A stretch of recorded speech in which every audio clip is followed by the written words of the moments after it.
Uncle, Vijay uncle, மத்தியானம் 12:30க்கு வரேன்னு சொல்லிட்டு ஏன் நைட் 7:30க்கு வந்தீங்க? சிபிஐ ஆர்எஸ்எஸ் பிஜேபியோட கைப்பாவேன்னு சொல்லிட்டு உங்க வழக்கு எப்படி சிபிஐக்கே கொடுத்தீங்க? கூட்டத்துக்கு வந்த மக்களுக்கு அடிப்படையா ஒரு தண்ணி, ஒரு கழிப்பிடம் கூட வைக்க முடியாத அளவுக்கு ஏன் கூட்டத்தை நடத்துறீங்க? காவல்துறை எச்சரிச்சும் ஏன் அந்த கூட்டத்துக்குள்ள போனீங்க? இந்த சம்பவம் நடந்தோன்னே ஏன் அவசர அவசரமா சென்னைக்கு ஓடுனீங்க? நீங்க ஓடிட்டீங்க. புஷி ஆனந்த், ஆதவ் அர்ஜுனா ஒரு ஆளாவது வந்து நின்றுக்கலாம்ல.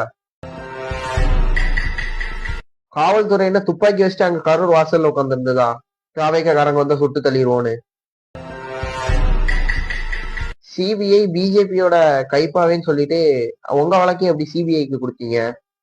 பிஜேபி கூட ஏதாவது பெட்டி வாங்கிட்டீங்களா? எஸ்ஐஆரை பத்தி நீங்க பேசலையே ஏன்? இந்த ஒரு காரணத்தை வச்சு தாவேக்காவை குறை சொல்லல. உங்க கொள்கை என்னன்னு கேட்டாலே ஏன் பொட்டத்தெரிக்க ஓடுதீங்க?